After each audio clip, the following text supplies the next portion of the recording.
اجازت ہے ذکر شروع کیا جا سکتا۔ خدا کا کام ہے دین بنانا، نبی کا کام ہے دین پہنچانا، امام کا کام ہے دین بچانا۔ اللہ بناتا ہے، نبی پہنچاتا ہے، امام بچاتا ہے۔ اس میں مشکل ترین کام ہے بچانے والا۔ کسی چیز کی حفاظت بالکل ایسے ہی کرنا کہ جیسے وہ تھی ویسے رہے، اسے کہتے ہیں امام کا کام۔ اللہ نے دین بچانے کی ذمہ داری امام کو دی ہے۔ شیعہ سنی مشترکہ بندے تشریف فرمائے، بڑی سادہ سادہ آسان باتیں جو ہر ذہن تک جا سکے۔ اللہ نے دین بچانے کی ذمہ داری جب امام کو دی ہے تو اللہ امام بھی خود بناتا ہے۔ جو دین بناتا ہے وہی امام بناتا ہے۔ یہ ہو ہی نہیں سکتا کہ دین اللہ بنائے، امام بندے بنائے۔ بندوں کا بنایا اللہ کے بنائے کی حفاظت نہیں کر سکتا، اللہ کا بنایا اللہ کے بنائے کی حفاظت کرے گا۔ کام ہے امت کا امام کو ماننا، بنانا نہیں۔ کوئی ایک بھی سنی بیٹھا ہے تو میں ممبر پہ مجلس کی آغاز کر چکا ہوں، ابتدا ہو چکی ہے۔ 14 کی عزت کی قسم کھا کے میں ممبر آل محمد پہ کہہ رہا ہوں کہ میری قوم نے 12 بنائے نہیں مانے ہیں۔ ایک بھی ہم نے یاد ان میں سے ایک بھی مرشد عقیل شاہ جی ہم نے خود نہیں بنایا۔ جیسے میں نے ممبر پہ باوضو بیٹھ کے اپنی قوم کے سامنے قسم کھائی ہے، کوئی بھی بندہ ایسے قسم دے کہ اس نے بھی اپنا امام ماننا ہے، بنایا نہیں۔ یہ عام مسئلہ نہیں ہے کہ امام جسے مرضی امام بنا لے، نہیں۔ جو بندہ نماز ہاتھ باندھ کے پڑھتا ہے وہ اپنی مرضی سے نہیں پڑھتا، اپنے امام کے کہنے پہ پڑھتا ہے۔ اس نے نبی دیکھا نہیں، اس کے امام نے اسے بتایا کہ نبی ایسے پڑھتے تھے، اس نے یہاں ہاتھ رکھ لیا۔ دوسرے کے امام نے کہا نہیں نبی یہاں ہاتھ رکھتے تھے، اس نے یہاں رکھ لی۔ ایک نے کہا نہیں نبی ناف کے نیچے ہاتھ رکھتے تھے، اس نے یہاں رکھ لی۔ ہمارے امام نے بتایا کہ وہ کھول کے پڑھتے تھے، ہم نے کھول کے پڑھا۔ کوئی مشکل بات ایک لمحے کے لیے بھی میں نے مجمع سے نہیں کرنی کہ جو مجمع کے سر سے گزرے اور بندے میری مجلس کے جانے کے بعد سوچ رہے ہوں کہ پڑھنے والا کیا پڑھ کے گیا اور ہم نے سنا کیا ہے۔ مجلس بولنے کا نام نہیں، مجلس سمجھنے کا نام ہے۔ ایک بندے نے بات سمجھ لی تو میں سمجھوں گا میرے آنے کا، تمہارے بیٹھنے کا مقصد پورا ہو گیا۔ 1400 سال ہو گئے، بندے ابھی تک کسی بحث میں الجھے ہوئے ہیں۔ تیری نماز غلط ہے، میری نماز ٹھیک ہے، تیرا وضو غلط ہے، میرا وضو ٹھیک ہے۔ یہ ساری باتیں بعد میں کرنا، پہلے یہ پتہ کرو امام کس کا ٹھیک ہے۔ وعلیکم السلام۔ جس کا امام ٹھیک اس کی نماز ٹھیک، جس کا امام ٹھیک اس کا وضو ٹھیک، جس کا امام ٹھیک اس کا روزہ ٹھیک۔ کیونکہ عمل قبول ہونے ہیں امام کی وجہ سے۔ اس لیے تو اللہ نے قیامت وقت جو دن تھا، اللہ نے پورا منظر قرآن میں لکھ دیا۔ خدا نے کہا میں نے قیامت والے دن بندے نہیں اٹھانے کہ اٹھو اپنے اپنے اعمال لے کے، نا۔ خدا نے کہا یوم ندعو کل اناس بامامہم، ہم تمہیں بلائیں گے تمہارے امام کے نام پہ۔ پہلے امام آئیں گے، پھر ماننے والے آئیں گے۔ آگے امام کھڑا ہوگا، پیچھے ماننے والے کھڑے۔ اگر امام گیا جنت میں تو ماننے والے بھی جنت میں چلے جائیں گے۔ وَجَعَلْنَا أَئِمَّةً يَدْعُونَ إِلَى النَّارِ، کچھ امام خود بھی جہنم میں جائیں گے، ماننے والوں کو بھی جہنم میں لے کے چلے جائیں گے۔ بندے پریشان ہو سکتے ہیں، ہم مطمئن ہو کے سو جاتے ہیں، ہمیں پتہ ہے ہمارا امام صرف جنتی نہیں، مالک جنت بھی ہے۔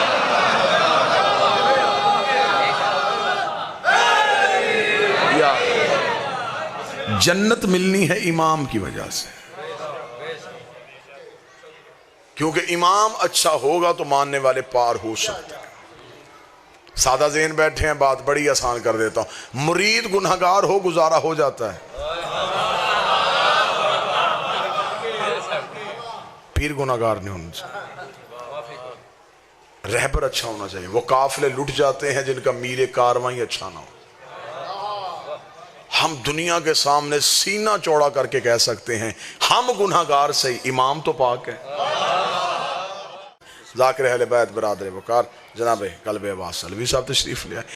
ہم خطا کار صحیح، ہمارا امام پاک ہے. سفارش کرنی ہے امام نے، جسے سفارش کرنی وہ ٹھیک ہونا چاہیے. بڑی سادہ باتیں، بڑی سادہ گفتگو. موٹر سائیکل کے کاغذ پورے نہ ہوں، پولیس والے بچے کو روکیں، پولیس والے بچے کو حوالات میں بند کر دیں. تو گھر کا بزرگ تھانے اسے لے کے جاتا ہے جس کی تھانے میں چلتی ہے. وہ کہتا ہے بچے سے ہو غلطی گئی ہے، اب سفارش چاہیے. سفارش وہ ڈھونڈتا ہے جو اتنا معزز ہو، اتنا قابل عزت ہو کہ اس کی بات مانی جا سکے. ایسا کبھی بھی نہیں ہوا کہ چھوٹے کیس میں کوئی اندر ہو اور بندہ کسی اشتہاری کو سفارشی لے جائے. ایسا ہوا ہے کبھی؟ اگر ایسا کوئی کر بھی دے تو جو لے کے گیا، جس کو لے کے گیا، جس کو چھڑوانے گیا، تو اس کا مطلب ہے کہ ایک غلط سفارش نے 3 بندے مروا دی. اللہ نے اتنی عقل دی ہے کہ تھانے میں اللہ کی عدالت میں، توجہ میری طرف رکھیے، میں انتہائی سنجیدہ گفتگو آپ سے کر رہا ہوں. اللہ نے اتنی عقل دی ہے کہ آپ نے تھانے اسے لے کے جانا جس کی تھانے میں چلتی ہے. اللہ کی عدالت میں اسے لے کے جا جس کی اللہ کی عدالت میں چلتی ہے. وحد گھر تیرے نبی کا گھر ایسا ہے جسے اللہ نے شفاعت کا تاج پہنایا. فرشتے گنہگار کو پکڑ کے جہنم لے کے جا رہے ہوں، یہ ہاتھ چھڑوا کے لا سکتے، چھوڑ ہمارا ہے. سفارش صرف انہی کی چلتی ہے. جس نے ان کی سفارش دیکھنی ہو، انہوں نے ایک رات میں حر کو علیہ السلام کر دیا تھا.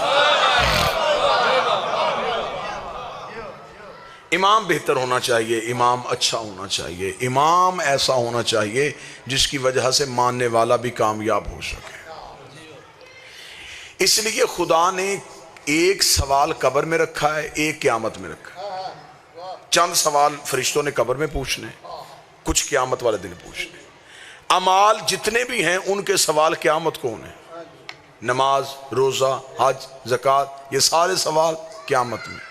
قبر میں ایک بھی عمل کا ثواب نہیں ہونا، کوئی عمل کا سوال نہیں ہوگا. تیری نمازیں کتنی تھی، تیرے حج کتنے تھے، تو نے روزے کتنے رکھے. قبر میں پوچھا جائے گا عقیدہ، من ربوں کا، تیرا رب کون ہے، من نبیوں کا، تیرا نبی کون ہے، من کتابوں کا، تیری کتاب کیا ہے، من قبلتوں کا، تیرا قبلہ کیا ہے، من اماموں کا، تیرا امام کون ہے.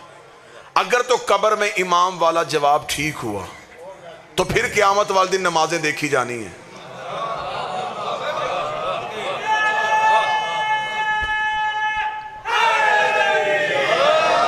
تو اگر قبر میں امام والا جواب ہی غلط ہو گیا تو فرشتوں کو پتا چل جائے گا کہ جس کا امام ہی ٹھیک نہیں، تو پھر نمازیں تو امام کی وجہ سے پڑھی ہیں نا. تو اس لیے تو امام والا جواب قبر میں پوچھ لینا ہے. اس لیے تو ہم اپنے مرنے والے کو مرنے کے بعد بھی نہیں چھوڑتے. ہم اسے قبر میں لٹا کے ایک بندہ لحد میں اتارتے ہیں اور اسے کہتے ہیں اس کے کاندھے پکڑ. وہ کاندھے پکڑتا ہے اور مولوی قبر کے سرحانے بیٹھ کے اسمع افہم، سن سمجھ، تو اسی عقیدے پہ ہم سے جدا ہو رہا ہے. تو اللہ کو رب کہتا تھا، محمد کو نبی کہتا تھا، قرآن کو کتاب کہتا تھا، کعبے کو اپنا قبلہ مانتا تھا. اور تھوڑی دیر بعد تیری قبر میں 2 فرشتے آئیں گے، وہ تجھ سے تیری امام کے بارے میں سوال کریں گے. گھبرانا نہ، بول کے جواب دینا، علی میرا امام، حسن میرا امام، حسین میرا امام، سجاد میرا امام. اس مولوی کا گریبان پکڑ کے پوچھنا، زندگی میں ایک ہی گواہی نہیں دینے دے رہا تھا، قبر میں 12 کی کیوں دلوا رہا؟ جہنم میں جائے، ہو ہی نہیں سکتا. میں نے ممبر پہ دعویٰ کیا ہے علی ولی اللہ پڑھنے والا ہر کوئی جنت میں جائے گا.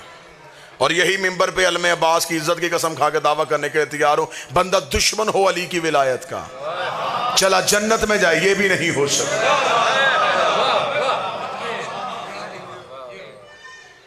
ہاں آگے علی ولی اللہ کی وجہ سے جنت مل جائے گی. آگے پھر جنت کے درجے ہیں. جنت بھی ایک نہیں ہے، جنت کے درجے ہیں. 7 جنتیں ہیں معصوم کہتے ہیں. معصوم فرماتے 7 جہنمیں. اللہ نے جنتیں بھی 7 رکھی ہیں، دوزخیں بھی 7 رکھی. معصوم فرماتے جو سب سے اعلیٰ جنت ہے نا اسے خلد بری کہتے ہیں. یہ جناب سیدہ نے مخصوص کی ہوئی ہے۔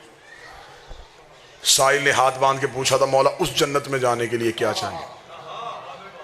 اس جنت میں تو صرف نبی اور مرسل جائیں گے، ہم جیسا اس جنت میں کہاں جا سکتے جو اتنی اعلیٰ ہے؟ امام نے فرمایا نہیں، اس جنت میں جانے کے لیے ایک ہی شرط ہے، حسین کا عزادار ہونا۔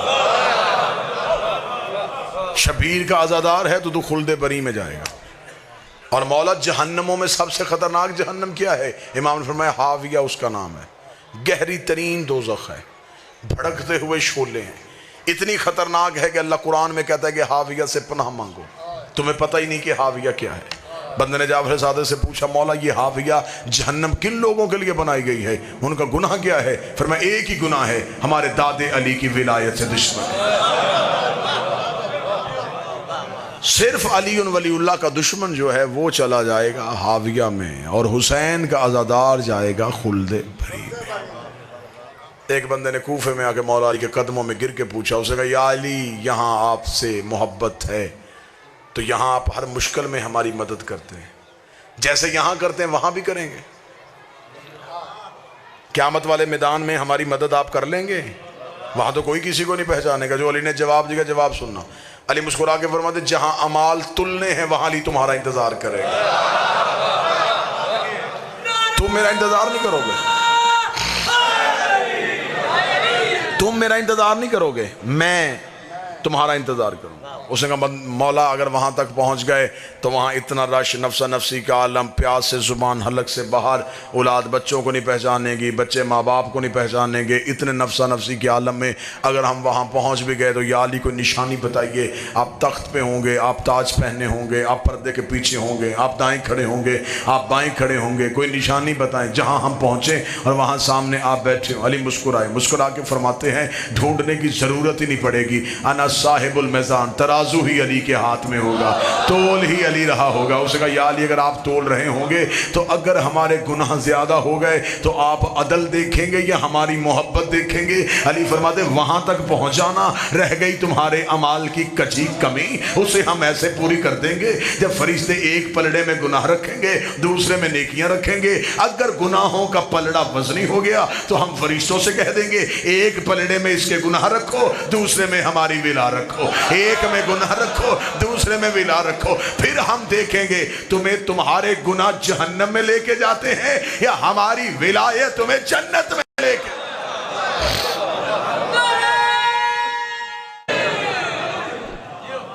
جنت ملے گی اچھے امام کی وجہ سے۔ دنیا میں تمہارا کام امام بنانا نہیں، امام ماننا ہے۔ مذہب اہل بیت میں 12 ہیں، 12 کے 12 طیب، 12 کے 12 طاہر، 12 کے 12 سید، 12 کے 12 پاک، 12 نبی کی اولاد، 12 کے 12 وارث قرآن۔ جو پہلے نے حلال کیا وہ 12ویں تک حلال، جو پہلے نے حرام کیا وہ 12ویں تک حرام۔ 12 کے مقابلے میں دنیا نے جتنے مانے غیر سید، نہ اولاد رسول، ایک نے حلال کیا دوسرے نے حرام کہہ دیا، ایک نے واجب کہا دوسرے نے مستحب کہہ دیا۔ یہاں 12 کے قول فعل میں کوئی تضاد نہیں آیا۔ ہمیں فخر ہے دنیا کے پاس جتنے امام ہیں وہ میرے امام کے نوکر ہیں۔ میں لفظ تبدیل کرتا ہوں، لوگوں کے پیر ہمارے پیر بھائی ہیں۔ میرے اہل سنت بھائیوں کے ہاں سب سے جو مشہور ترین امام ہے وہ امام ابو حنیفہ نعمان بن ثابت۔ جو حنفی ہیں وہ امام ابو حنیفہ کی پیروی کرتے ہیں، ان کے امام ہیں، ان کے یہاں قابل عزت ہیں۔ لیکن اگر مذہب اہل بیت کے دروازے میں آؤ گے تو وہی ابو حنیفہ میں سنی کتابوں سے دکھاؤں گا، وہ کہہ رہا اگر میں 2 سال جعفر صادق کی شاگردی نہ کرتا تو میں جہالت کی موت مر جاتا۔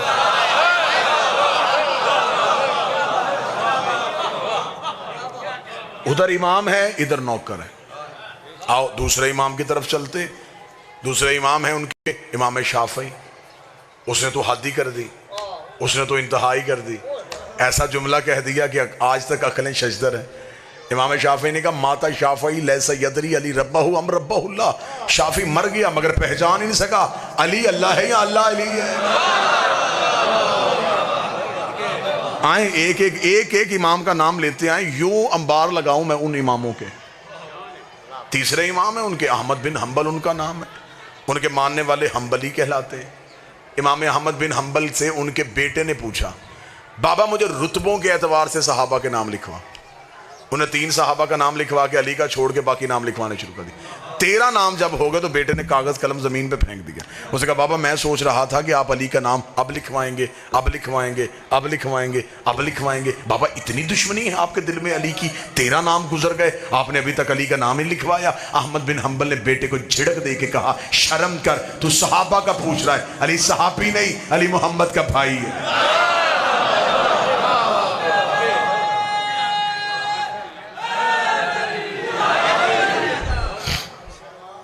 اگلے امام ہیں امام مالک, اور امام مالک جو ہیں امام مالک نے تو ساری پیروی جعفر صادق کی کی. آج بھی سعودی عرب میں جتنے مالکی ہیں وہ ہاتھ کھول کے نماز پڑھتے ہیں. وہ کہتا ہے کہ میں تو امام جعفر صادق کی فقہ کی پیروی کرتا ہوں. اس کا مطلب ادھر امام ہیں ادھر نوکر ہیں. صحابی جنت میں جا سکتا ہے لیکن نہیں جا سکتا. صحابی کوثر پی سکتا ہے, توجہ آپ میری طرف رکھیں گے پوری, پلا نہیں سکتا. ہماری مجبوری ہے, ہمیں جانے والا نہیں چاہیے, ہمیں لے کے جانے والا چاہیے. آپ ذہن مجلس میں لے کے آئیں تو میں بات آپ سے کروں.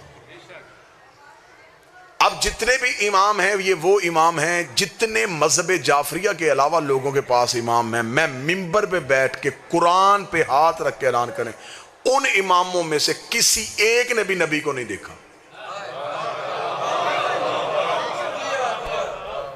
اگر آپ مجھ سے تاریخیں پوچھیں گے میں تاریخیں بتا دوں گا. ایک 75 سال بعد آیا, ایک 85 سال بعد آیا, ایک 95 سال بعد آیا, ایک 120 سال بعد آیا. اب جو 75 سال بعد آیا انہیں کیا پتا کہ نبی نماز کیسے پڑھتے تھے, انہیں کیا پتا نبی روزہ کس وقت کھولتے تھے, انہیں کیا پتا کہ نبی کا طریقہ کار کیا تھا. اگر آپ کہیں گے کہ آپ شیعہ پھر بتائیں آپ نے جن سے لیا ہے, تو ہم بتا دیتے ہیں ہم نے علی سے دین لیا ہے. اس نے آنکھ کھولی نبی کی گود تھی, نبی نے آنکھ بند کی علی کی گود تھی. ہم نے مذہب حسن سے لیا جو نبی کی گود میں رہتے تھے, ہم نے دین حسین سے لیا جو نبی کے کاندھوں پہ بیٹھتے تھے. 3 طرح کے طریقے ہیں دین لینے کے لیے. موضوع پسند ہے یا نہیں پسند ہے؟ 3 طرح کے طریقے ہیں دین لینے. صحابہ, اہل بیت, ازواج مطہرات. 3 شارے ہیں, 3 رستے ہیں نبی تک پہنچنے کے. یا صحابی نبی تک پہنچاتا ہے, یا اہل بیت نبی تک پہنچاتے ہیں, یا نبی کی بیویاں نبی تک پہنچاتی ہیں. 3 طریقے ہیں دین لینے کے. ہم شیعہ جو ہے صرف اہل بیت سے لیتے ہیں. باقی جتنے مسلک ہیں ان کے پاس 2 شارے ہیں, وہ کہتے ہیں ہمارے پاس 2 رستے اور ہیں. ہم صحابہ کے ذریعے دین لیتے ہیں, ہم نبی کی ازواج کے ذریعے سے دین لیتے ہیں. آنکھوں میں آنکھیں ڈالو, کسی ڈیرے میں بیٹھ جاتے ہیں, فیصلہ پنچایت کی صورت میں کرتے ہیں. صحابی پورا دین دے ہی نہیں سکتا. کیسے؟ صحابی وہی بات بتائے گا جو گھر سے باہر ہوئی. دعا فرمائیں گے سرکار. صحابی آپ کو مسجد کی باتیں بتا سکتا ہے, صحابی بازار کی باتیں بتا سکتا ہے, صحابی نبی کی وہ باتیں بتا سکتا ہے جو نبی نے گھر سے باہر کی. گھر کے اندر صحابی جا نہیں سکتا. قرآن کی آیت پردہ بن کے کھڑی ہے کہ میرے محمد کے گھر میں داخل نہ ہونا, اس کے مطلب صحابی دروازے کے باہر ہے. اب وہ دین دیں گے وہ جو گھر سے باہر ہے. وہ آیتیں جو گھر کے اندر آئی وہ کون بتائے گا؟ اگر آپ دین لیں گے نبی کی زوجہ سے تو نبی کی بیویاں وہی دین بتائیں گے جو گھر کے اندر تھا. انہیں کیا پتا مسجد میں کون سی آیت آئی, میدان میں کون سی آیت آئی, رضا میں نبی نے کون سا خطبہ دیا, بزم میں نبی نے کون سا خطبہ دیا. صحابہ گھر سے باہر کا دین دے رہے ہیں, نبی کی بیویاں گھر کے اندر کا دین دے رہی ہیں. ہمیں فخر ہے ہم نے دین اہل بیت سے لیا ہے. نبی گھر میں ہوتے تھے, یہ گود میں ہوتے تھے. نبی مسجد میں ہوتے تھے, یہ پشت میں ہوتے تھے. لہذا صحابی اور اہل بیت اور. ہمارے پاس 12 امام, 12 کے 12 اولاد رسول. امام ایک بھی اچھا ہونا تو وہ امت پار کروا دیتا ہے. ہمارے پاس 12 ہیں. اگر کوئی بندہ مجھے کہ قرآن سے ثابت کر, ابھی قرآن ممبر پہ لیا, میں بھی ثابت کر دیتا.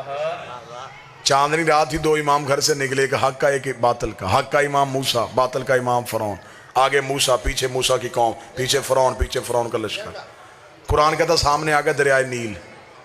اللہ نے یہ باتیں قرآن میں وقت گزارنے کے لیے نہیں کی, کتاب موٹی کرنے کے لیے نہیں کی.